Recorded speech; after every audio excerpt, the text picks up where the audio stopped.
Hello, everyone. I'm Jim Garrison, and I want to welcome you to this session of Humanity Rising as we continue our coverage of the Conference of Parties, number 27 in Sharm el-Sheikh in Egypt.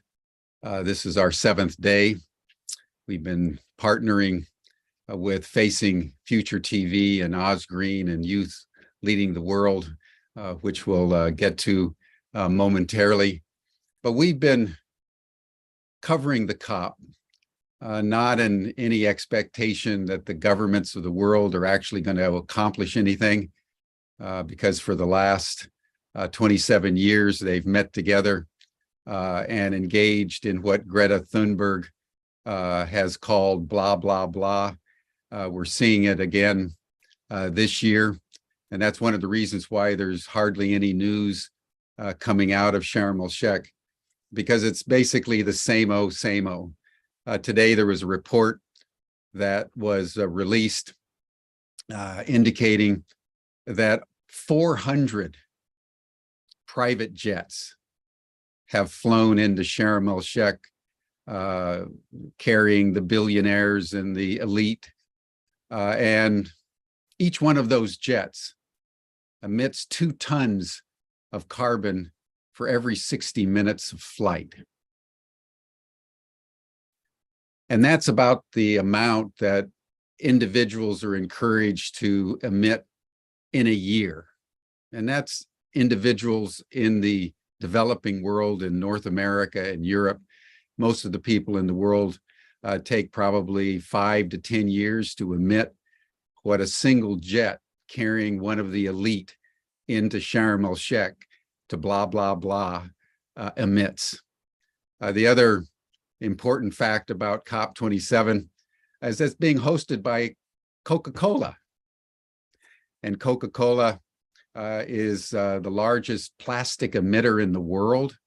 It set the record in 2021. And this year it's increased its plastics production by an additional 3%. So that gives you a measure of what is not happening in Sharm el-Sheikh and why the expectation is that there's going to be a gentleman's agreement by the end of this week to blow through the 1.5 degrees centigrade that climate scientists and even the governments have been saying for many, many years is the absolute upper limit of CO2 emissions. But because the governments aren't really wanting to do anything, and the fossil fuel industry and the polluters are egregiously continuing to pollute and ravage the ecosystem, it's the expectation that we will proceed to blow through the 1.5 degrees centigrade, which is essentially that the world since really the 19th century has increased carbon emissions and therefore global temperatures by about 1.1 degrees centigrade. And we're already seeing not even reaching 1.5 degrees centigrade what's going on in our planet. And still our governments sleep. Still they do essentially nothing. And I underscore this point because the meta theme of our coverage here at Humanity Rising is that the grim reality is that the people of the world, individuals, communities, need to take those actions that are imperative to take, not in the expectation that the governments will lead, but possibly if there's enough of a momentum on part of the people of the world, the governments may follow, but as is typical in these matters, generally only under duress. That's our situation. The reality is that there are 1 million species under direct threat of endangerment and extinction, and the human species is one of them. And as we cover the COP, we want to be ruthlessly realistic about this so that we can support in every way that we can the initiatives that are being undertaken by people around the world. We had a wonderful session yesterday by World Tree, where a small group of people coming together around an idea that three women had 7, 8 years ago, and they're now in 5 countries planting trees and doing an extraordinary amount to remediate arid and drought-stricken regions of the world. And over the next couple of days, we're going to be hearing more of innovation, of entrepreneurship with regards to climate action. And that's where we believe the focus needs to be in the realization that it's come down to us, the people, to make the changes that are required. Before we jump into our program, let us pause, as we always do, on Humanity Rising, just simply to gather ourselves into one breath and to take a minute or two to do a cycle of breathing that is very ancient, but also, according to scientific research, is probably the most effective way to bring coherence to your body, to optimize your health, to increase mental acuity, and generally enable you to navigate an increasingly hyper-complex world with the kind of calm and equilibrium all of us so desperately seek. You'll hear a bell, and when you hear the sound of the bell, just breathe in very slowly.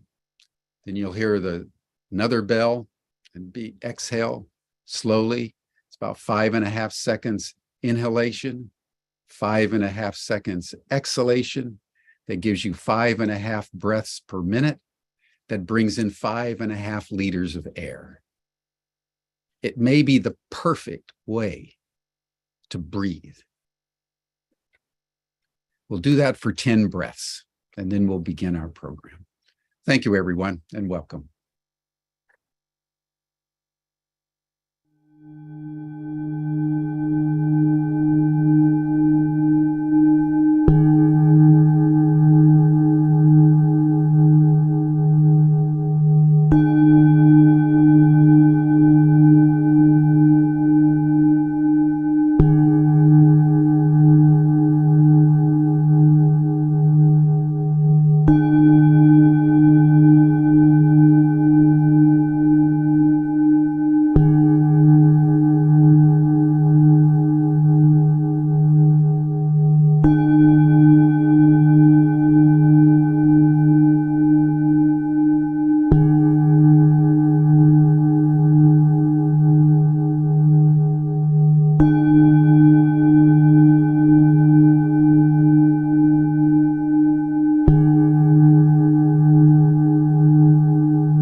Thank you, everyone.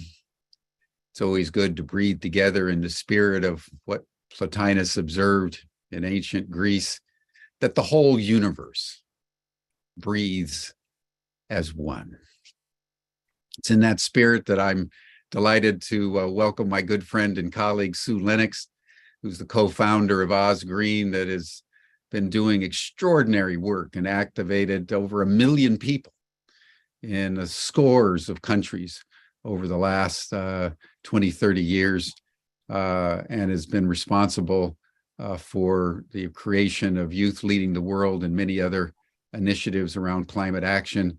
And Osgreen and Youth Leading the World are one of our partners for the COP program. And each day, Sue has been getting up at 2 o'clock in the morning, everyone, there in Australia, to be with us and to share what she's doing and introduce the various youth. So Sue, with deep gratitude and appreciation, I turn the program over to you. Thank you, Jim, and it is wonderful to be here. And thank you so much for reaching out to us. I'm talking to you from Gumbaynggirr country on the east coast of Australia, and I'd like to begin by acknowledging the elders and the wise ones who have come before us, who are here with us now and are yet to be born.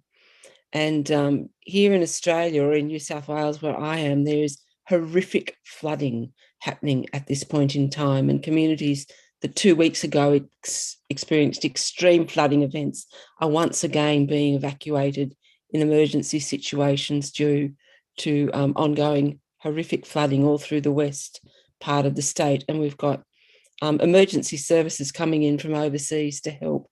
So yet another, never happened before event. And, do we need to say more about 1.5 degrees? And I would love to introduce Sam Dakin. And Sam is the wonderful youth activities coordinator that we brought onto the Osgreen team earlier this year, and has made a huge difference to our work and our achievements and his own journey. And I just wanted to say that the Youth Leading the World program is running last week and this week, concurrent with COP.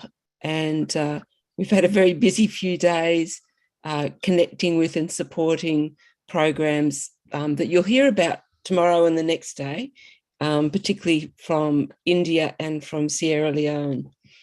But I would like to bring Sam in and have you hear his story. Hi, everyone. I'm just going to share my screen very quickly. I've got a little presentation I'd like to share. I'd also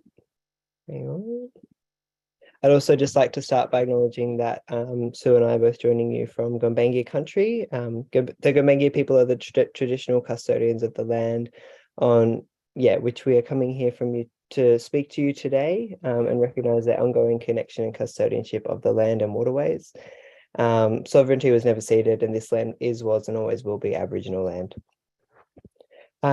As Sue said, my name is Sam. I'm 19 years old, and I moved to Bellingen from Wollongong in 2019, where I started in Osgreen of March of this year. I think the Osgreen, for me, just very briefly to start with, has been an amazing way for me to continue learning in a hands-on and meaningful way after leaving school early after moving here. One of my roles with Osgreen is the Youth Activities Coordinator, where I support Sue in running and organising Youth Leading the World congresses across Australia, as well as engaging in a local program called Changemakers, where I support young people in projects that they wish to partake in and in building sustainability skills to skill them up for the future. I've worked with young people in doing scrap food cooking, and free clothing drives to support the community, and it's a great way to connect with the local young people of our area. My other role with Osgreen is actually the coordinator of the Bellingen River Watch, which is one of the largest citizen science programs in Australia and has the largest macroinvertebrate monitoring program in the country. And working at Riverwatch, I must say, is how I found my passion for science. I absolutely love doing this. However, I wish I could just test all the sites myself and just have that connection with the river every day. Bellingen Riverwatch involves over 60 citizen scientists, which test water quality every month to support the recovery of the critically endangered Bellingen River snapping turtle. We also hold macro musters biannually, which further support the recovery effort by giving a more holistic view of the river's health and involves many people in learning about the water bugs that call our rivers home. It has been such an honour to be able to learn and grow through my role with Riverwatch, not only to protect our unique rivers, but equip community members with the skills and knowledge to connect with and protect them as well. Going back to my youth activities coordinator role, which is why I'm here with you guys today, I wanted to share my story of my very first Youth Leading the World, which took place back in April of this year. In Youth Leading the World, we follow the process of focus, vision, change, and action. First, we focus on the concerns that we have in our local area and also the global challenges that we face today. And then we take these concerns and we reframe them into a positive outlook, or our vision, as our group. And then we look at our vision and we say, how can we achieve this vision? What change needs to happen to eliminate these concerns and bring this vision into fruition? Which then brings us to action. What can we see ourselves doing? The top concerns identified by our group was lack of time to focus on what is needed and having to work long hours to survive. The group being predominantly made up of early school leavers, we found working in hospitality was the only way going forward for a little while, and it was hard to support ourselves and support the planet, and so that seemed to be our priority at the time. Lack of education about climate change, sustainability, and First Nations culture in schools was also a key concern identified in the group, as well as overpopulation, which I'm sure you've all seen a lot about in the news lately, as UN has just announced that it is predicted to have reached over 8 billion people last night. Another concern that we identified was hopelessness and a deep concern about not knowing what to do with these global challenges that we're all facing. And finally, sustainable living is not financially sustainable for all.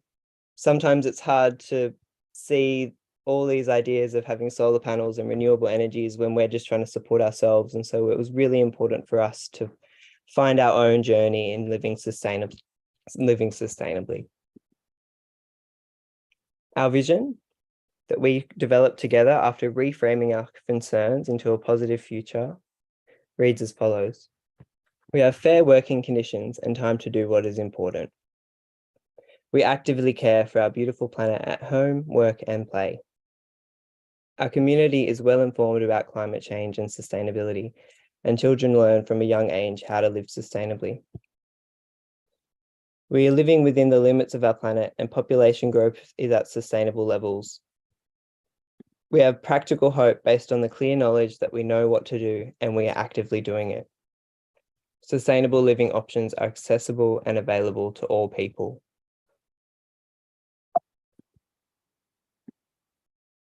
And just now, I'd like to talk about some of the personal actions that I've taken after attending a Youth Leading the World Congress.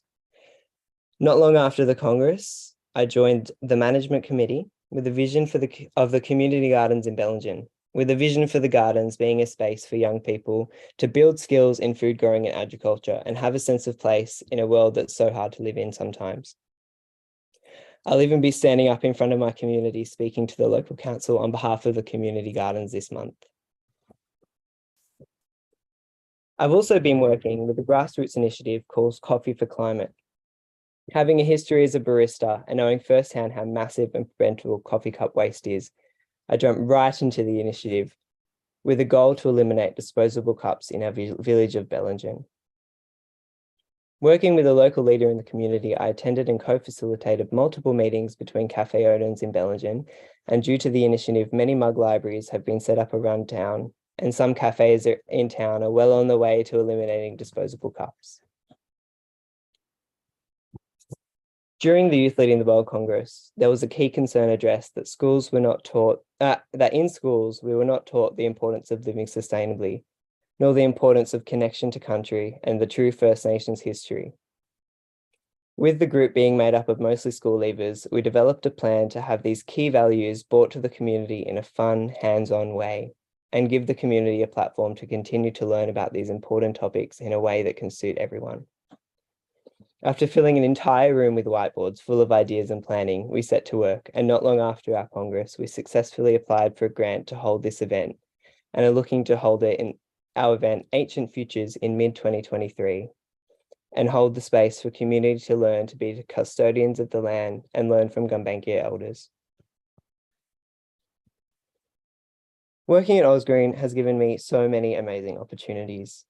People tell me I have the best job in town. I get to channel my creativity by organising lots of events for young people, and my position has also allowed me to pursue my love for science, working as a Belgian Research Coordinator, where I can not only be a learner, but a leader for other young people and volunteers in the program. I've even been inspired to start the application process to start university studying environmental science. Who would have thought a school leaver would hopefully become a future scientist? Working at Osgreen's Youth Leading the World program has also allowed me to build a great deal of leadership skills and teamwork skills with other young people, which I never knew I had before. I found myself working to care for the environment every day in my own ways and have the energy and passion when outside of work to do the things that matter to me the most. But most of all, Youth Leading the World has taught me the most important lesson, and that is that I have a voice. A queer 19-year-old early school leaver living in a regional town, have a voice. I have a voice for change. I don't have to wait until I'm an adult or have a degree to make positive change. I can just be me, working for what I love, with an amazing team of citizen scientists, amazing colleagues, and passionate friends that I can learn from along the way. And just before I finish up, because it's very late, it's 3 o'clock in the morning here, and I'm about to go to bed, I think. I just wanted to say that tonight in Australian Eastern Daylight Time at 6 p.m, a Global Online Youth Leadership Summit begins. And if you haven't already registered and want to be a part of this amazing initiative, go to www.osgreen.org/joinyouthyltw. Hope to see you there. Thank you, everyone.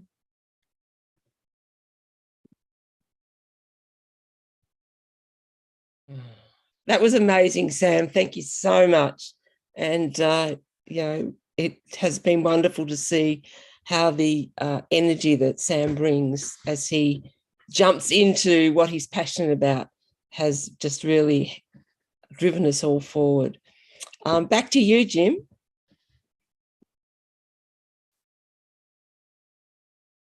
Thank you, Sue. Thank you, Sam. Sam, you just warmed my heart.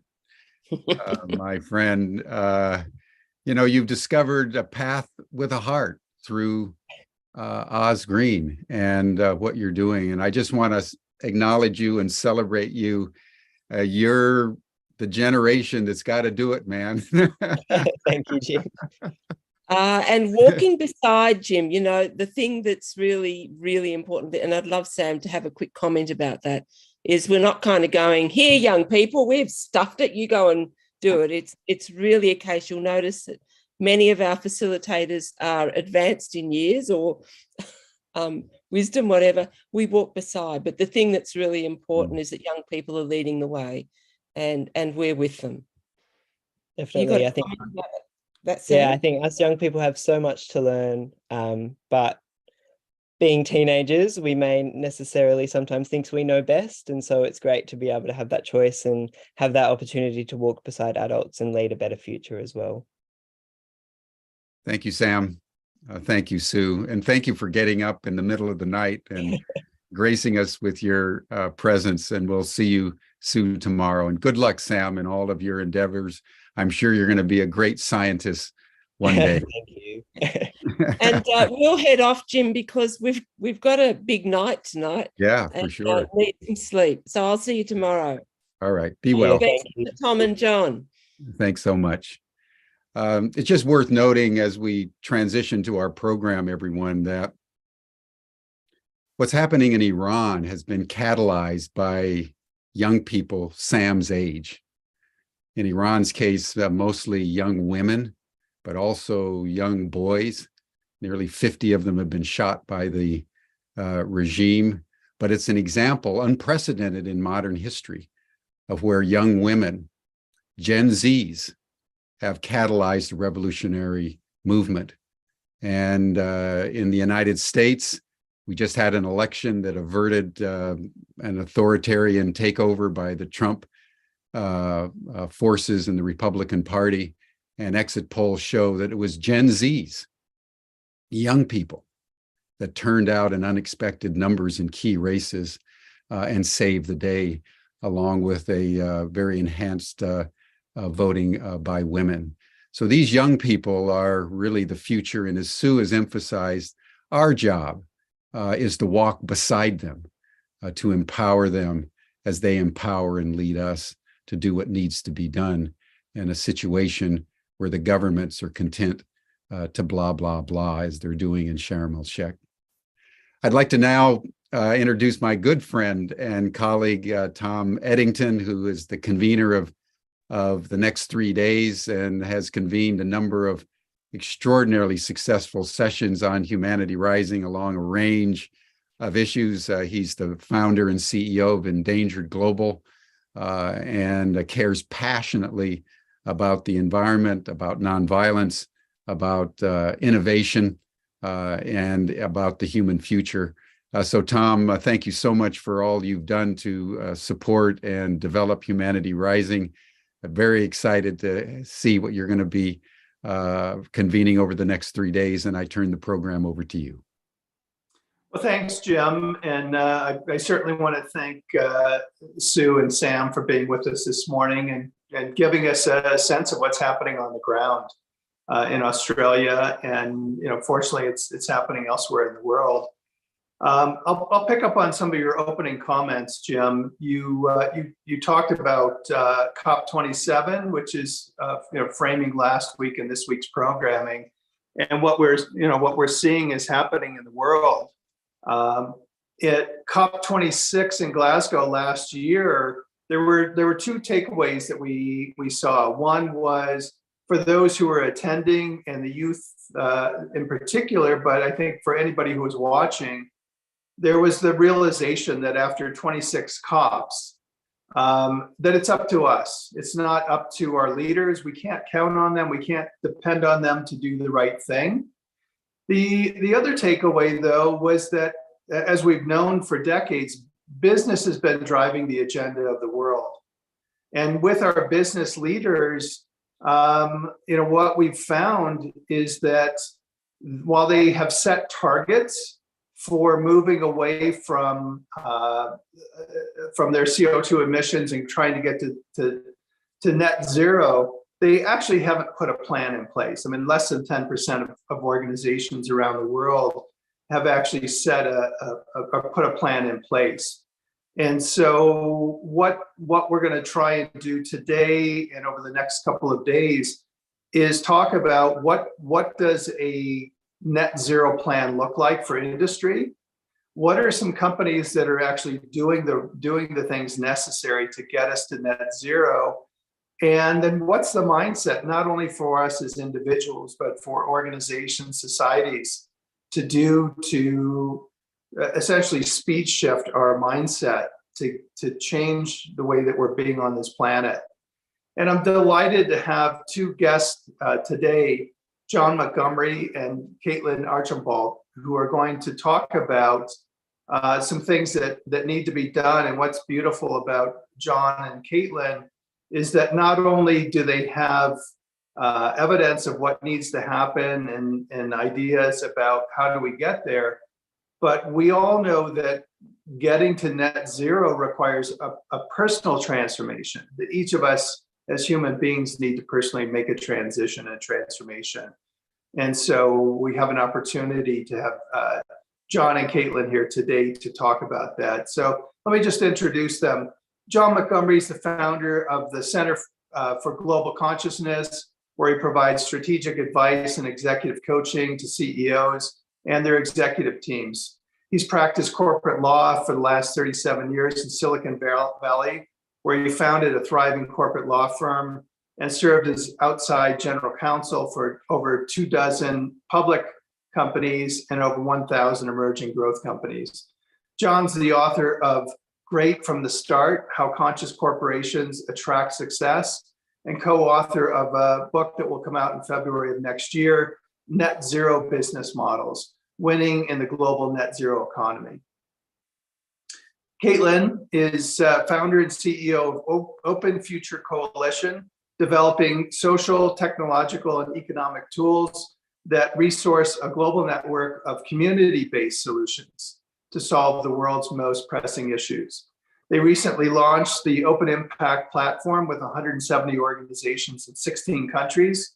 She has over a decade of experience leading and growing product and creative teams, from designing institutional grade financial services platforms to leading global impact organizations through complex branding and communications campaigns. A fierce advocate for economic equity, she spent much of her time ensuring technology is thoughtfully constructed for greater good. So welcome, John. Welcome, Caitlin. And John, let's start with you. If you could share a bit about your thinking in terms of net zero, but also just briefly a bit of your journey on how you got there. Sure. Before I set up my or share screen and bring up some slides, I spent 30 plus years in Silicon Valley representing startup companies. And along the way, I realized that corporations are run by the doctrine of shareholder primacy, which means that they are designed to maximize profit. And the invisible codicil to that premise is that they do so often at the expense of society and the environment. It's a process called externalities. You basically put the negative consequences of your behavior onto society and the environment. And I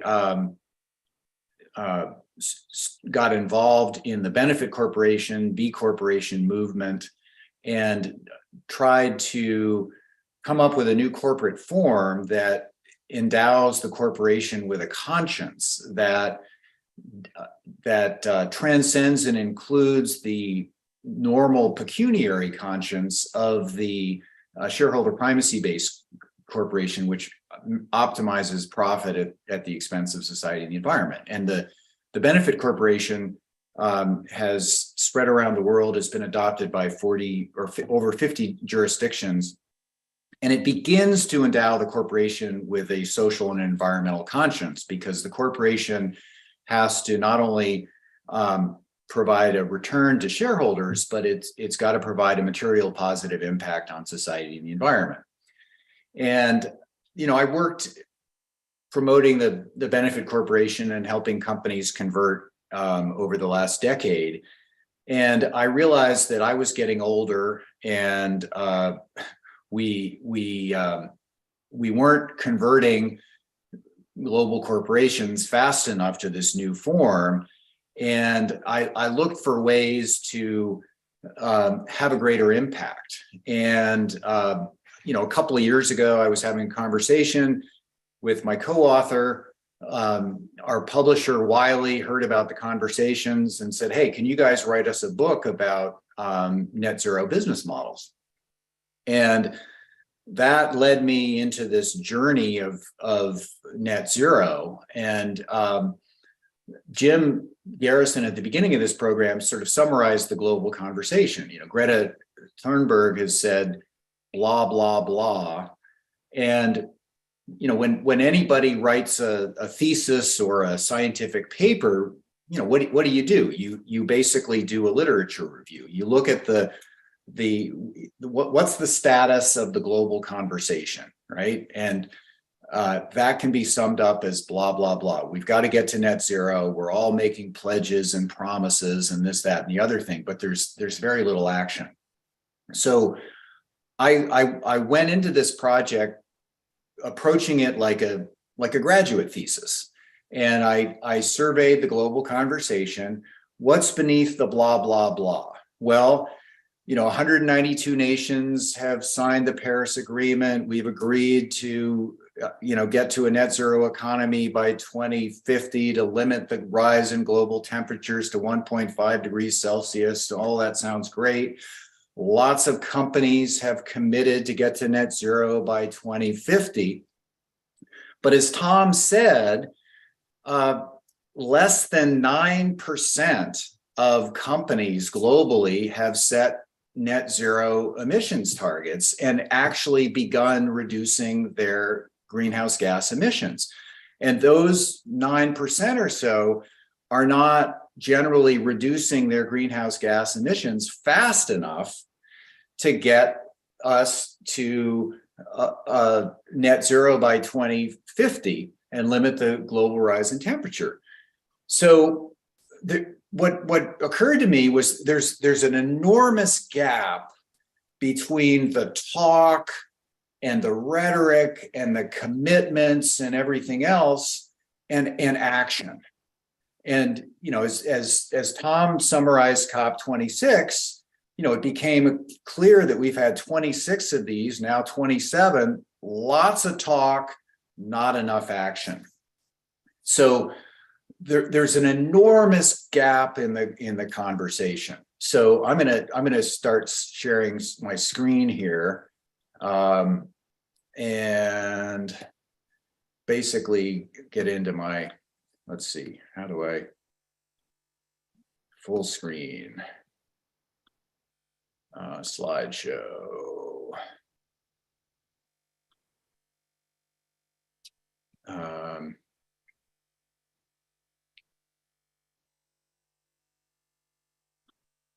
There we go.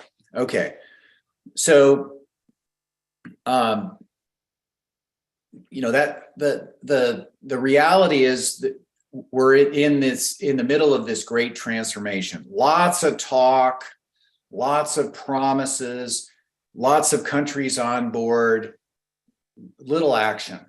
What we really need to do is get going. And this is the great transformation. McKinsey basically estimates that it'll cost us $275 trillion to convert the global economy to net zero by 2050. This is the largest transformation project in human history.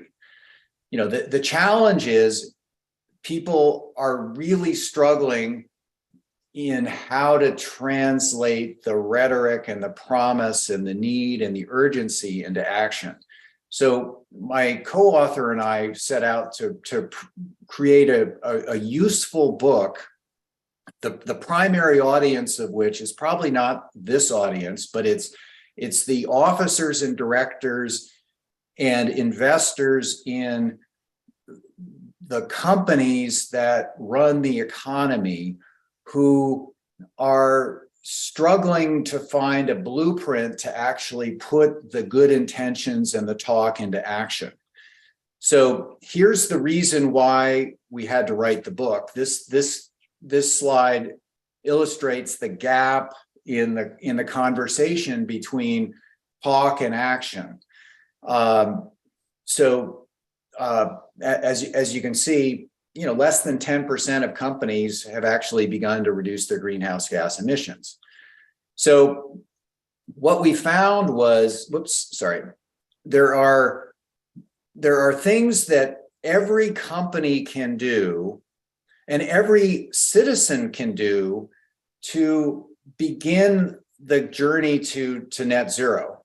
And these are the 5 core eco-efficiency practices that are central to any company's transition to a net zero business model, and frankly, any individual's journey to net zero.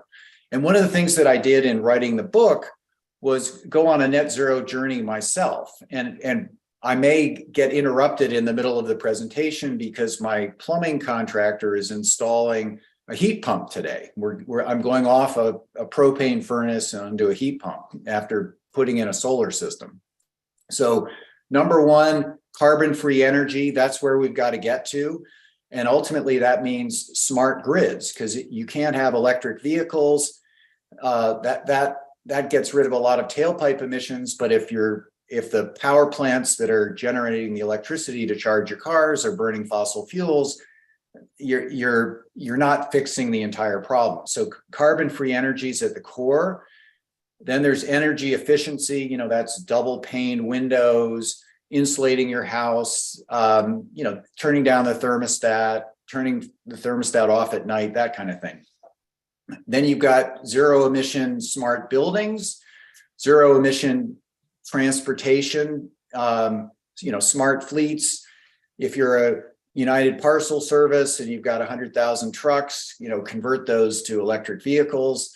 And then there's the zero emission virtual travel policy. If you've got 100,000 employees and you're sending them all over the place on planes, try to do things online. That's Humanity Rising is doing it with this virtual conference. We're not gathering together. Think if we were gathered together somewhere, think of the carbon footprint of that event if we all had to travel. So these are the core eco-efficiency practices that are the foundation of any company's net zero transition plan. And if you don't see, if a company is pledged to get to net zero by 2050, and they're not employing these processes, they're probably greenwashing. Now, what we identified was there are 4 strategic pathways that companies can use to get to net zero. Pathway 1, you maintain your current business model because you're a low carbon business. And I'll give you some examples in a minute, but technology companies, software companies and the like tend to have very low carbon footprints relative to public utilities, oil and gas companies, mining and manufacturing companies. So there's some businesses that have a relatively low carbon footprint that can maintain their current business model and will likely be able to get to net zero by employing the 5 core eco-efficiency practices. Pathway 2 is a little more complicated. You've got, generally these businesses have higher carbon footprints. So they're not going to be able to get to net zero with the 5 core eco-efficiency practices. They're going to get there by either transforming their entire product portfolio to no and low carbon products, or transforming their entire business model, so that they essentially have to reinvent the company. Pathway 3, this is an innovative pathway where you come up with a completely new zero carbon business model. Tesla, for example, started out as a Pathway 3 company, basically building electric cars. So their business model was essentially geared for a net zero economy from the get-go. And there's the advantage of Pathway 3 is you don't have any legacy fossil fuel-based infrastructure that you have to replace. So Pathway 3 is pretty efficient. Let me do this. And then we've got Pathway 4, which is where you transform an entire industry. And let me see, gotta move. Sorry. There we go. Sorry, I'll move this back down. So we've got, anyway, that'll do for now. But we've got some examples of companies in the various pathways, because one of the challenges in the global conversation is there's a lot of talk. Yeah, we're going to get the carbon out of our business model, blah blah blah. But there's very little. There's very few blueprints on sort of how to do it. So what we did in the book, sort of a Harvard Business Review case study methodology. We have each of these 4 pathways illustrated by a bunch of case studies. And Microsoft, for example, has a relatively low carbon footprint. They have committed to achieve net zero by 2030. And by 2050, they want to be carbon negative and have taken all of the carbon out of the atmosphere that they've put into the atmosphere across all scopes of emissions since they incorporated in 1975. So is Microsoft going to do that? We'll see. But that's what they've committed to, and they're in a very good position to lead and get to carbon negative, where they're actually taking more carbon out of the air than they're putting in. General Motors in Pathway 2, they're undergoing a complete transformation of their business model. They've got 100 years of making internal combustion engine vehicles. They're actually in a double transformation because they've committed the entire company. They're betting the farm on smart electric vehicles, and they're having to cannibalize their internal combustion engine business while they're building up to be an electric vehicle business. And they're number 2 in all electric vehicles globally, behind Tesla. Pathway 3, and this may cause a little trepidation from some, but Pathway 3, these are innovative new companies. NewScale is a company out of Oregon that's been around since, I think, 2005. They won't get their first product to market until 2027. They have basically adopted the sort of design of the U.S. nuclear boats and submarines. So they have developed a small, modular, scalable nuclear reactor that has a completely different design than the huge nuclear reactors that have had all kinds of problems. So they're safer, they're cleaner, they're easier to service, and so on and so forth. That's a possible solution, just an example of a Pathway 3 company. And then Pathway 4 is, Tesla. Tesla basically was the first dedicated electric vehicle company, and it's selling more than 1 million cars a year. It's caused the entire global automobile industry to get behind electric vehicles, and the entire global electric internal combustion engine vehicle industry is converting to electric over the next 25 years because of an industry transformer, Tesla, which started out as a Pathway 3 company. Now they're a Pathway 4. So that kind of gives you a sense where we're going with all of this. Net zero is actually, sorry, there we go. It's actually just it's not the destination. And we've got to do far more than the net zero. We've got to create a civilization and an economy that lives within the ecological boundaries of the planet and provides a social foundation so that all people have their basic needs met, and we have a thriving civilization.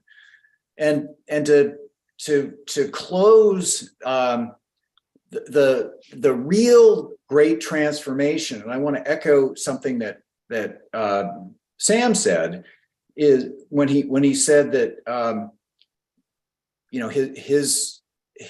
the objective of Oz Green is so that we're all actively caring for our beautiful planet. And that's ultimately where all of this is going. What I concluded as a corporate lawyer, getting deep into the weeds of the foundational sponsoring thoughts of our economy and our civilization, a lot of those thoughts are based on domination, exploitation, extraction, neoliberal economics, the doctrine of discovery, and the founding assumptions are not based on love and care for each other and love and care for our shared planetary home. And ultimately, where net zero is leading us is to a civilization whose core sponsoring principles and sponsoring thoughts are love for each other and love for our beautiful planet. And I'm really excited to have Caitlin here because Mark and I wrote the book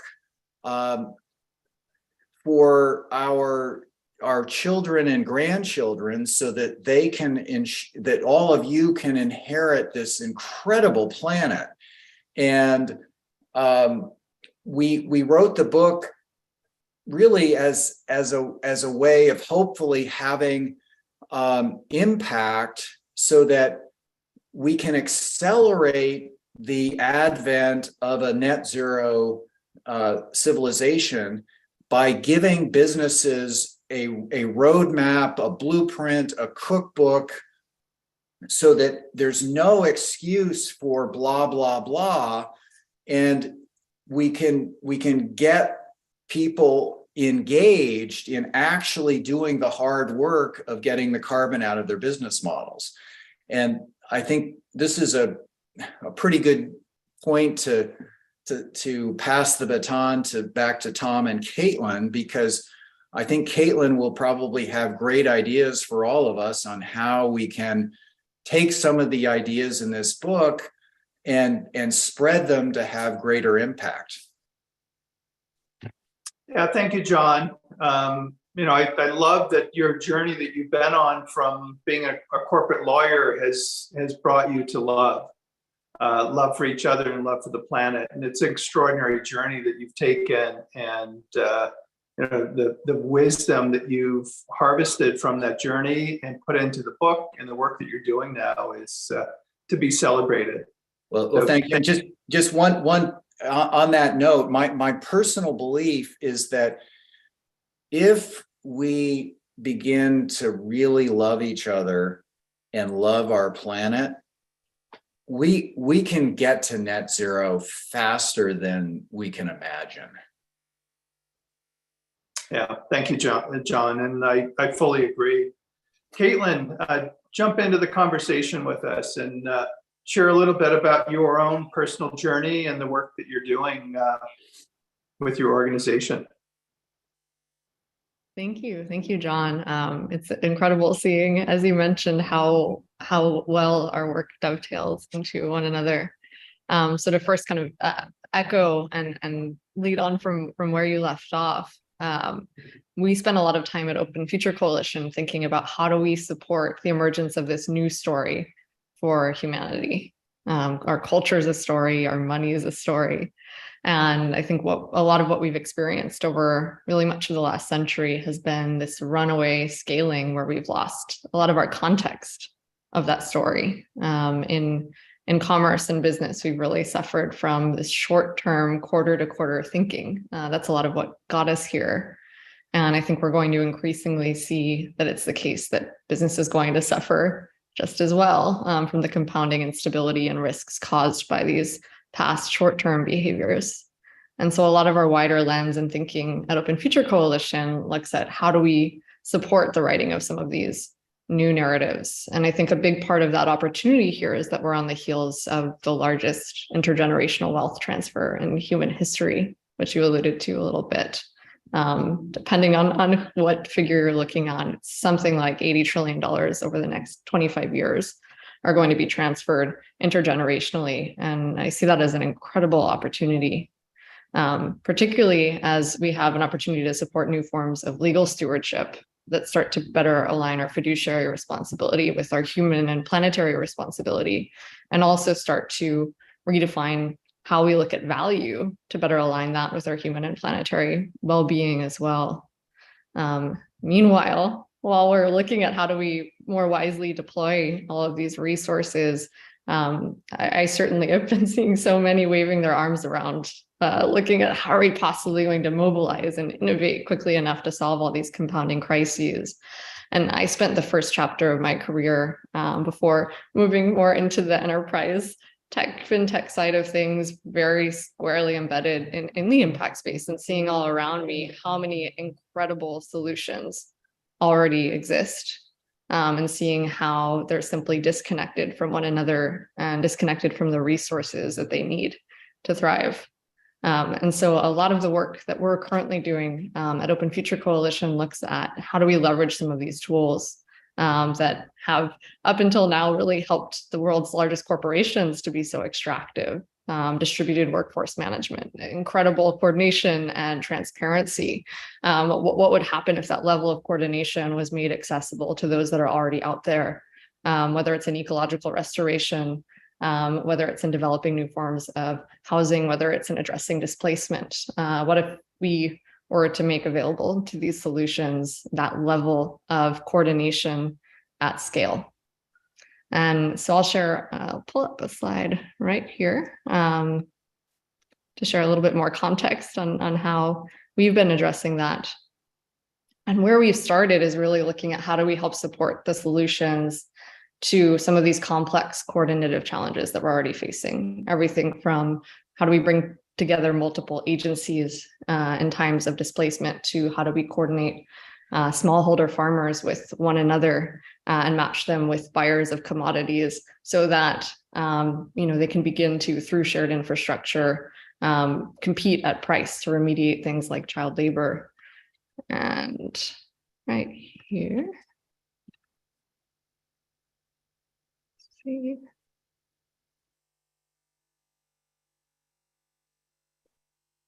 And so where we've started is kind of on the other side of the spectrum, again, picking up kind of where John left off and looking at how can we better make visible all these incredible solutions that are already out here addressing these issues. And before we even look at how can we better start matching these solutions with financial resources, we've really been looking at how can we match them with one another, this non-financial capital, so that we can, rather than throwing these resources, I often kind of see it as this sieve where we're funding multiple efforts that are doing the same, really similar work, but in their silos, paying the same consultants to tell us the same things. What happens if instead we are able to build a more resilient container that helps to support the emergence of these solutions at scale with shared learning, so that we can more readily collectively advance. And our bigger vision is what would happen if we had access to a global dashboard that helped us all wisely see and make decisions together, being able to look at how are we doing on soil, how are we doing on water, how are we doing on air, but in a way that is produced by all of these on the ground local solutions. And so where we started was by launching a platform in a community called Open Impact. We're currently working with 170 organizations in 16 countries. Again, starting with looking at how do we solve some of these individual complex coordinative challenges within and across organizations. We've then been doing a lot of sectoral and cross-sectoral convening in areas like regenerative agriculture, in water, in ecological restoration, in community wellness. We recently hosted a convening of some of our initial partners, and it was incredible seeing 300 different organizations from, I believe we had 36 different countries represented there, and everyone there had a solution to share. And so it's so heartening to see that a lot of these answers are already out there, and they do have a willingness, if not an eagerness, to work together. And so where we've started is by looking at how can we provide some of that collaborative fabric, allowing communities to organize around shared projects, shared issues. We provide kind of contexts to put social containers around a lot of the day-to-day efforts of doing. So kind of combining process management with community management tools. And then looking at measurement, and yes, quantitative measurement, but qualitative measurement is really important to us. An example of what we've been looking at is in land restoration or in reforestation, looking at not, how a lot of the metrics that we've used to date have been rather top down, rather punitive, right? Looking at how cheaply can we, shoot trees out of the sky with drones to plant as many trees as possible. And what we've been looking at are what are some more bidirectional forms of measurement and decision making that we can make between funders and projects, looking at maybe rather than the number of trees planted, we can also look at the amount of research that's been published, the amount of training that's been conducted to help kind of maintain and monitor our work, to share best practices and solutions so that they can be applied in other bioregions. And then also looking at how can we better develop or rather support the independent development of new business models that help to allow some of these solutions to be resilient over time, rather than being dependent on purely philanthropy, moving into other forms of investment. And we also see having access to this level of measurement as both saving a lot of the time that's currently spent in chasing after some of these resources, so that these solutions can focus on doing the work that they do best, but also to support the emergence of new forms of value. So not just, carbon offsets, although we are really looking at how we can help overcome some of the barriers to access to those markets as well, because there's still a high barrier of entry for smallholders for some of the verification of these impacts. But over time, we would really love to see the emergence of water credits, looking at more holistic forms of measuring that which is already happening, so that we can address that through a clearer lens. And so we really focus on helping anyone where they are with what they have to come in, whether it's as a volunteer, as a technical assistance provider. We help municipalities, schools, foundations match existing on the ground projects or community commerce with local kind of helpers or technical assistance providers. In the land grant university system, we're helping to better match extension officers with small farmers. And then we do this within a highly structured context so that we can actually better document what we're doing. And our aim is to really see how can we templatize that at scale, not in a way that's copy paste runaway scaling of the sort that's gotten us here, but truly bioregionally contextually relevant scaling. Can we help to publish solutions, libraries, and curricula out of these existing projects in a way that can be adopted and applied at scale, so that we can begin to share in some of these models and learn forward together. A lot of this can be done by taking these types of templates and tools and again, wrapping them in some of these social contexts for shared learning. What if everyone who is using a similar model around a particular technique related to syntropic agroforestry, for example, were all also in a peer-to-peer learning environment with one another? And then lastly, we focus on how to match these efforts with resources. This is an example of more of kind of a retail or point of sale or even corporate giving kind of context. We're also though working with foundations, with public funds, looking at how can we better align private sources of funding to unlock public funds and so on.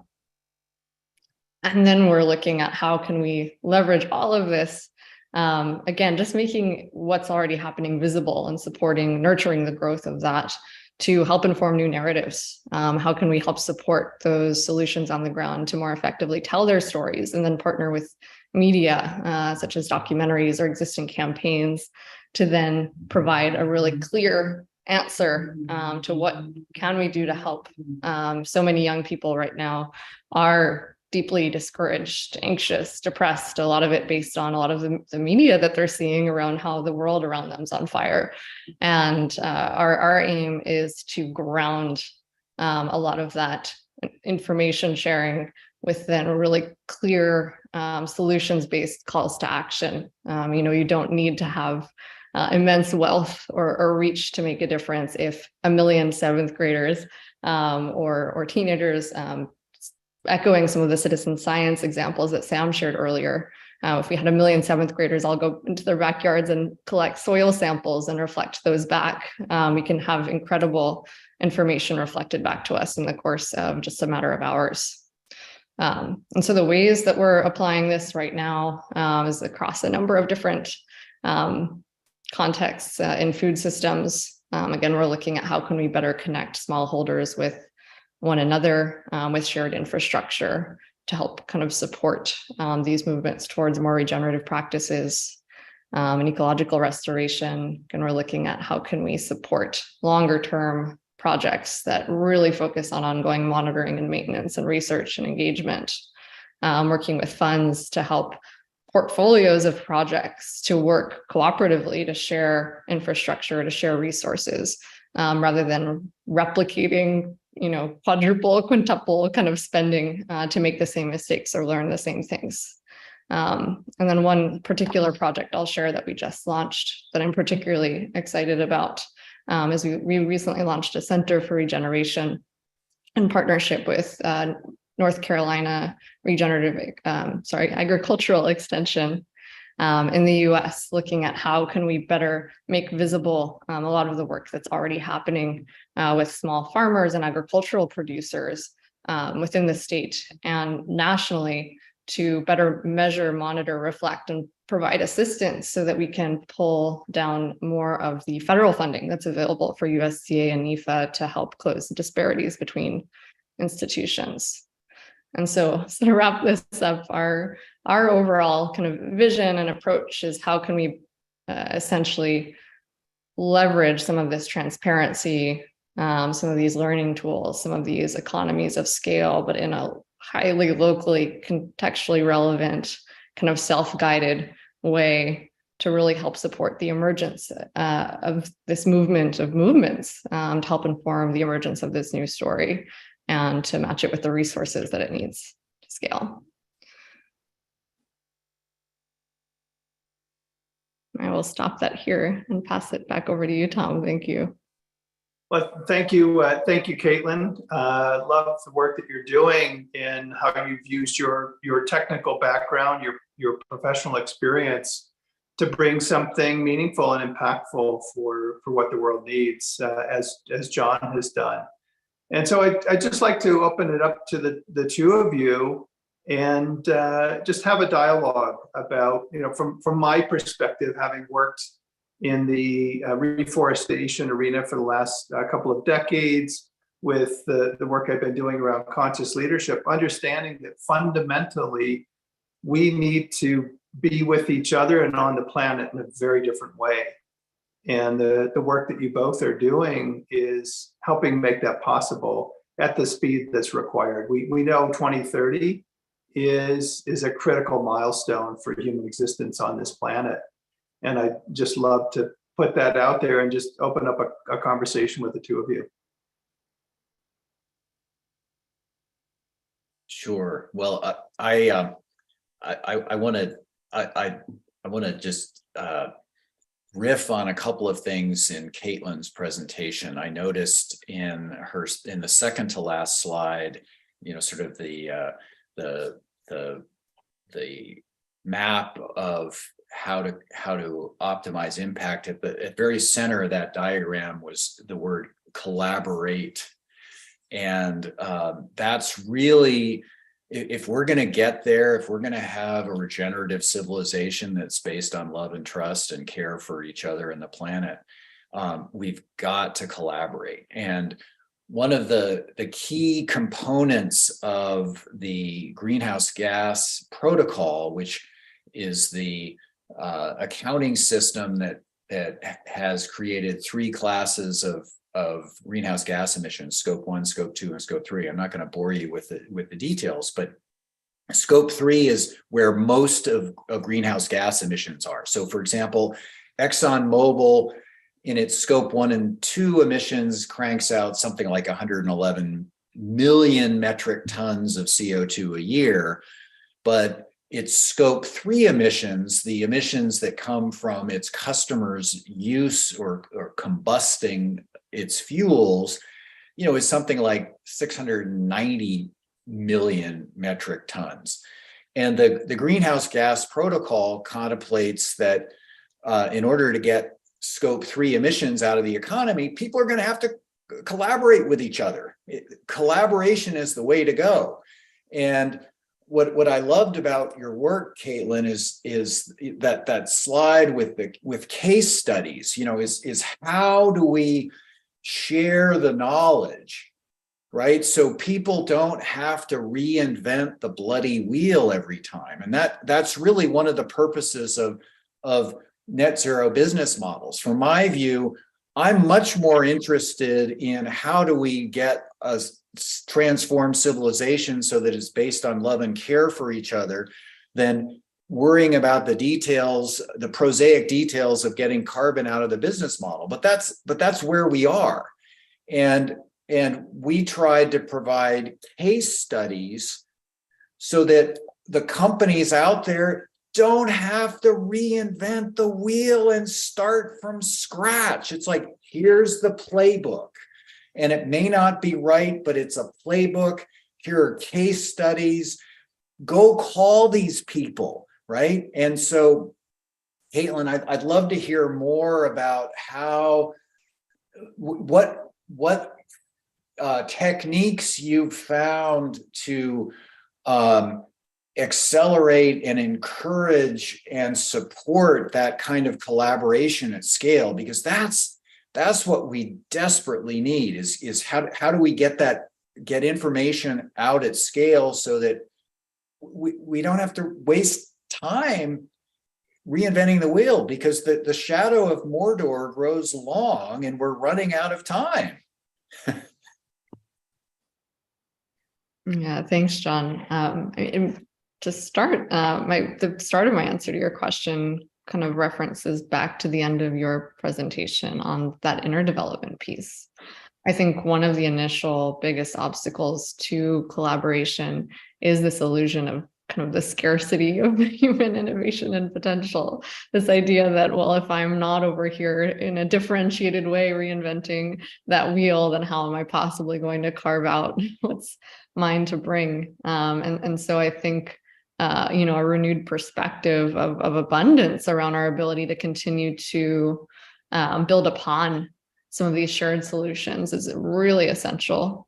Beyond that, I would say that we're still learning towards how we can support that form of collaboration at scale. We've seen some really encouraging examples. A lot of the approach that we've taken has been kind of twofold. One, let's identify those who are already doing and support that. So we've been identifying existing networks that are working together, and something that we've been really encouraged to see are that there are more and more of these hubs, particularly bioregionally, that are emerging, where there are networks or businesses that are starting to work together. As we've been launching the Center for Regeneration that I mentioned, what's been exceptional to see is that we've seen these regional hubs almost emerge for us fully formed, where you already have, a community lending institution that's collaborating with a university that has a network of local businesses. And so a lot of our approach has been, let's find those nodes that are already out there, that are already deeply embedded in their community doing that work, and support them. Something we've been looking at from an investment perspective recently is, can we actually invest? Let's not be under the illusion that as a global organization, we know what the best solutions are. And as given very specific community, can we invest in the lending capacity of local lending institutions who already have their own pipelines, who already know their communities? And then the other piece I'll share is that, I think really we've seen time and time again in kind of curating and convening that a lot of the cultural groundwork around what is our cadence of organizing together, how do we make decisions, how do we govern, if we try to run ahead too quickly, kind of beyond that speed of trust, and don't take the time to align on those initial principles, then it's going to crumble later. And so we've been really conscious of continuing to refine the playbook for that, and we really look forward to enhancing that further and publishing and making more visible some of those learnings. Really the design approach that we take and that we would love to see more take, particularly in business, is this perspective that we're going to get it wrong. We're going to get it wrong the first time, the second time, the seventh time. And so let's design for that. Let's not design for our first answer being right. But even as we design software, like if we're looking at what are the ontologies of impact categories or metrics, let's just put something up there and start working with real projects and ask them what they're doing. And we're going to change it many, many times. And so let's just make sure we have really good change management processes in place. I think that's a really big part of resilience. Yeah, John, I think to your question, what gives me hope, what I'm encouraged by is that as a species, we come into this world, it's in our DNA. We come into this world hardwired for collaboration and cooperation. It's who we are as a species. And so we've got a great starting point. And each of us as human beings have a heart. And that enables us to, not fully, but to love. And so we've got the foundational pieces necessary. We're hardwired for love, we're hardwired for collaboration and cooperation. And so we need the institutions, we need the culture that we're living in to reflect that back to us. And the book that you've written, the research you've done, and Caitlin's work is identifying those communities around the world where it's happening, where we have an alternative story to what we all are living in. Yeah, and I want to riff a little bit on the word abundance that Kate brought up, and one of the challenges is that we're in a world with lots of anxiety. There's geopolitical instability, there's political instability, there's economic instability. There's a lot of angst. And it's really, really hard when there's a lot of fear in the field to keep open the field of infinite possibilities, right? And abundance is not just on the material level. Abundance is on the inner level and on the idea level. And what happens when we humans are triggered in a fear state is our sphincters contract and we lose our ability to access the field of infinite possibilities. And so one of the things that behooves us as leaders or co-collaborators in this global movement towards a more regenerative and love-based civilization is to really work on staying centered and grounded and in the heart. And one of the things that really inspired me with the book was the work of Otto Scharmer and Joe Jaworski, Theory U, and the Presencing Institute. And essentially, for those that don't know this work, it's just a beautiful model. You want to try to keep an open mind, that's curiosity, and an open heart, that's compassion, and an open will, that's courage.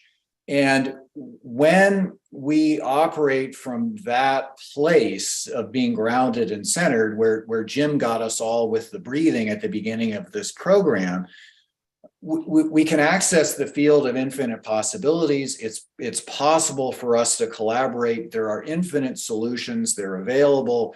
And, it's really, really important to operate from that place and bring that into the conversation. One of the things that we really tried to do, Mark and I, in writing the book and approaching this project, was to take a truly integral approach that's loving and accepting. And Caitlin sort of alluded to this in getting ahead and moving too quickly. You have to really meet people where they are.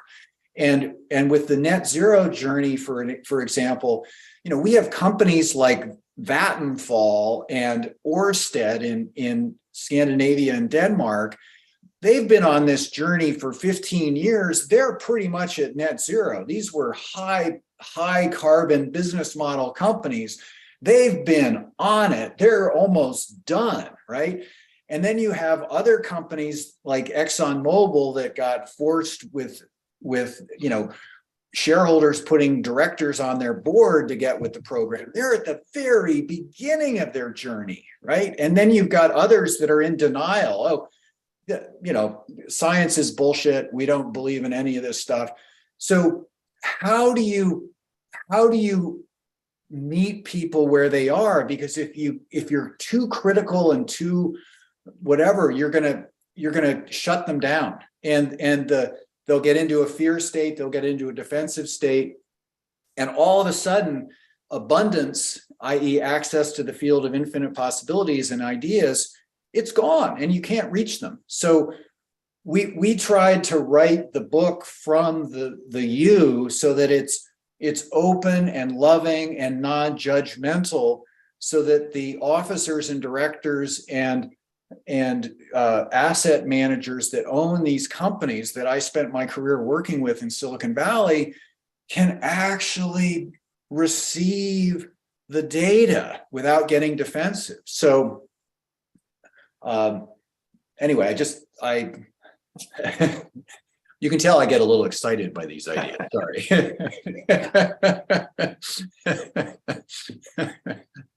Well, thank you, John. Caitlin, I'm going to invite Jim back in, but anything else you want to share in response to John's comments before Jim rejoins us? Sure. I think that just to build upon the end of what you shared, John, and to wrap back in the funders into this conversation, I think that it's also essential that we support the meeting of where they are on both sides of that aisle as well. One challenge that we've seen is that there's a point of view oftentimes around projects as being fundable or not fundable. Can we start instead looking at what stage honestly is a particular effort, and maybe what they need first is access to education. Maybe it is access to a network to kind of refine where they are. Maybe there is kind of a process of graduation to get them from where they are to where they're going. And just as well, rather than expecting, for example, small community projects to suddenly meet the investment requirements of a pension fund or a family office, can we start looking at ways to bridge that as well? And I think a lot of that is through more collaborative containers for that. A single tiny project might not be investable by that form of capital, but 100 of them at scale, if we can match them with the right guarantees, can be. And so that, I think, is another inspiring way that bridge is headed. Yeah. Thank you, Caitlin. Welcome back, Jim. Thank you, Tom. Thank you, Caitlin and John. John, wonderful to see how animated you are about these issues that you're so passionate about. And Caitlin, it's been a wonderful conversation. I want to just bring in Dr. Tamsin Woolley Barker, who's been co-moderating this COP program with me. She's an evolutionary anthropologist, does a lot of corporate consulting, is the author of the book Teaming, which is really taking to the next level some thinking about humanity as a superorganism. So Tamsin, welcome, and why don't you lead off and make whatever comments or ask questions that you would like. Oh, yeah. Thank you so much, Jim. And thank you, John and Caitlin. This was really good.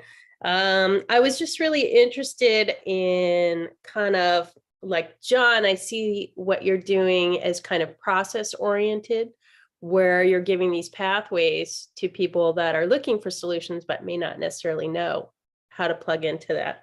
And then Caitlin, I'm seeing what you're doing as structural in some ways of, you're providing this collaborative energy and structures that people can come together to amplify and the things that are already working. I love that. But both of you kind of alluded to what's required is transformation, which is an insight. It's a decision to make the change, to do this. And so I'm wondering how you see that happening. How do you see what can we do to kind of catalyze the transformative insights that need to happen? Well, I think one of the fundamental principles of successful transformations is that the transformation leaders the have to walk their talk, right? And you know, when I approached the book, I was not an expert in net zero by any means, and I was not an expert in the conversation of how to get greenhouse gases emissions out of the economy. And I figured it was, we're asking the economy to transform, we're asking people to transform, we're asking businesses to transform. And I figured, how can I possibly be an advocate unless I go through this net zero journey myself? And so, you know, basically I haven't been on an airplane since COVID started. I've got an electric car. I got a solar system. I got battery storage. I've got a heat pump getting installed. So I'm getting off my propane furnace. I'm trying to get to net zero by next year, not 2050. And so I've been living the transformation. And I think the more of us that have been through the transformation that have experienced it, have really been through it, and can speak with authority, that can share, getting back to the collaborative function piece, that can share that experience, the faster we can get there. I don't know if that answers your question, Tasman. And by the way, it's great to see you. Our paths crossed in the B Corp world, at Champions Retreat many years ago. So it's good to see you. And to add to that, I think we found it really essential to partner with organizations that are really focused on that inner development. And we've seen some really wonderful examples. And I think it's going to take a very broad range of approaches because we're looking at so many different audiences. So engaging with corporate leaders, we've seen folks like the inner development goals doing work around that. Then there's organizations like Our Planet, Our Future that are working with faith leaders, looking at how do we leverage kind of existing faith communities to foster some of that inner outer transformation. And yet on another edge, I just spent a couple of days with the team at Reconsider, who are looking at how do you leverage things like psychedelic assisted therapy for trauma healing in veterans and nurses to cultivate in the right setting the inner transformation that's then required as a precursor to some of that systemic transformation. And so I think it's essential that we partner with those that have been long focused on those areas. Yeah. Thank you. Yeah. And I mean, for myself, I see like people have, decision makers have such little familiarity with living processes, like the way that change actually occurs in the living world. So like just getting them out to experience what complex systems, living systems actually work like. So, and I love the way that you're using structure to kind of bring out the human potential that's already there on the ground. And part of what I see in this transformation is a movement from these, big top-down global solutions and towards facilitating, like you're saying, these local ideas and bringing them together and empowering them. So I sort of see that as the transformation right there, just, that people have the answers, we have the answers, and just flowing the blood of, finance and resources and empowerment and amplification to them. So thank you for that. Yeah. And Tasman, I think you're hinting at systems thinking or systems within systems and whatever. And that's one of the things when you start to go deep into this, just the net zero transformation, for example, it quickly becomes apparent that there are so many interdependent systems in place with different stakeholders and different agendas and everything else. And so because of all the complex interdependencies of systems upon systems, having these nodes and networks is part of how it's all going to change. Because if you suddenly change the composition of the automobile industry, that puts demands on the grid. But if you don't change the grid and get that electrified, then you're just creating more demand for power and more demand for fossil fuels. So we're dealing with a complex systems within systems, and so that's part of the challenge is we need to cultivate systems thinking, because it's not just normal cause and effect linear solutions thinking it's not going to get us there. We got to anyway. Yeah, there's such a fix it approach instead of a right. cultivation. Yeah, Caitlin. I'd love to bring to that also living systems as a lens. I think that we need to work on this illusion of separation that we have between human systems and living systems. Yeah. Nature and human, Yeah. We are nature. And so as long as we continue to have a dialogue that it centers environment over here and humanity over there, we are going to continue to perpetuate that problem. And so I really challenge us to think about how we can advance that understanding of our radical interdependence. Can our cities, can our businesses start to recognize that we're breathing the same air that is cleaned by our forests, and that in the same way, our economies need to flow to support these ecologies. Yeah, thank you. Let me just bring in a couple of our listeners, because I think this issue that you're raising, Tamsin, around the nexus of transformation is an important one.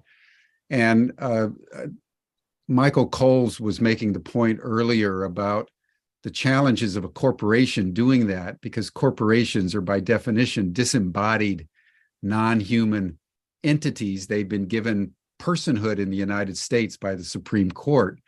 But a corporation is in some ways not a human function and doesn't have the same mechanisms of empathy, shall we say, by definition. And then Sarah Klepner was making the point that part of the challenge, as you alluded to earlier, John, is that the corporations realize that they can make profits on the way up and they can make profits on the way down. We saw this with Goldman Sachs during the 2008 financial crash, where they didn't do anything to stop it. And in fact, they were engaging in some fairly nefarious activity because they knew that the crash was going to bring them even more profit, even though millions of people were going to suffer. So I'd love to have all of you actually address these challenges that seem to be embedded in the corporate sector in our neoliberal capitalist economy and corporate structuring, knowing that, as you put it, John, I think that was a powerful statement. The forces of mortar are looming before us, but the institutional structure mitigates against the very transformation that we seek. Well, one of the challenges, Jim, is that we're dealing with symptoms. We're not dealing with the root causes. And my conclusion as a corporate lawyer, my lens was kind of limited to the corporate world, and I saw after 37 years a correlation between the words in the corporate code and how corporations are designed. Corporations, under Delaware law, the sole legitimate purpose of the corporation is to maximize stockholder welfare, and so those are the rules of the game. And so what's happening now, we're focused on how do we get carbon out of business models, how do we reduce greenhouse gas emissions and all that kind of stuff. But until you get to the fundamental operating principles, the rules of the game and the structure of the game itself, we may get the carbon out of the economy, but then there'll be some other thing, because we still haven't decided as a collective civilization that if we're going to create these collective life forms, corporations, they can't be Frankenstein monsters that don't have a conscience. We have to embed them with a social and environmental conscience. And the real issue, in my view, is we've designed a global civilization with two incompatible moral systems. All of us on an individual basis generally follow our spiritual traditions equivalent of the golden rule, do unto others as you have them do unto you, or whatever. So, but corporations, they have a different moral code. It's the global business, it's the rule of gold. The individual board members and CEOs and executives in their private lives, they're great people. They follow the golden rule. You get them into a corporation, it's the rule of gold. That entity and their fiduciary duties to that entity and its owners are to maximize profit and externalize the negative consequences of corporate behavior onto society and the environment. So we've enabled and unwittingly sponsored collective life forms that are prone to sociopathic and environmentally destructive behavior. And until we get down into the core, and I love Caitlin's diagram, what's at the center? Human thriving. So the principles upon which we humans do everything have to be based on care and thriving and living within the planetary boundaries. There is no separation between us and the environment. We're a disassociated species, and we have to reassociate and remember that we're part of the web of life. We're not separate from it. Brilliantly put, John. Thank you. Thank you. Caitlin, Tamsin, Tom? Yeah, I think to keep it short, I think we're going to increasingly see that our current systems of extraction are incompatible with life itself and with that way of being itself. It's not sustainable. If we continue to invest insurance premiums in activities that increase risk, that eventually is going to fall flat, and we're going to start to see this transition happen. I think it's just a matter of how. And I spend a lot of time focusing on that bridge between the remediation of current models, but also supporting some of these models on the edges that show what's possible, to the point of much of what you shared, John, to demonstrate these templates of what else is possible. And I think some of the templates that I've found to be really encouraging are new models for governance, particularly legal stewardship models that do help to shift our fiduciary responsibility away from short-termism into long-termism, away from just kind of our fiduciary responsibility to profit and towards mission. And so that's something that I'm also looking forward to seeing grow over the coming years. Caitlin, I'm just so struck by how disembodied, like John was saying, or disembodied our structures are. That we're all living beings and we live in real places, but we never mention that. And our corporations are not structured around place and growing stakeholder ecosystems, of all our relatives. And then, so we come up with these global solutions and we're imposing them, but they're not connected to land and living beings in any kind of holistic way. And so the other big thing is when we structure that way, there's no way to grow trust. So of course, if you have a global civilization built on love and openness, you're basically inviting parasites in, because parasitism is resisted on the local level. And so I think there's a profound lack of understanding of the way that trust grows and living things grow, reciprocity, in the way that we structure everything we do. Yeah, thank you all. I'll just jump in with a couple of thoughts. Back to your question, Tamsin, about transformation. we have some wonderful examples and leaders. I look at, back in the mid 1990s, Ray Anderson and what he did with interface carpet. So we have some examples out there, and John's done a terrific job in his upcoming book of providing other examples. But fundamentally, it comes back to what's the level of consciousness that we have in our leaders, political, business, and society in general, and how do we continue to evolve human consciousness? And as one of our panelists on Thursday, Marilee Adams, is going to share with us, what are the questions we're asking ourselves? And she, in her 2016 book, Change Your Questions, Change Your Life, we have to start asking different questions. And what I've heard from John and Caitlin today is some really provocative information about how do we change our questions, and are we really looking at the foundational, the fundamental things that have to shift in how we're living with each other and on the planet.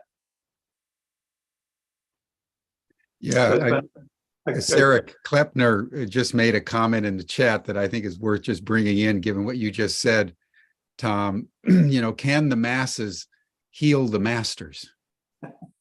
Can we, as the people of the world, so love and empathize with people leading corporations or even governments that they feel safe enough, given the model, John, that you laid out, the primacy of gold, which Tamsin, I think you called it, becomes parasitic.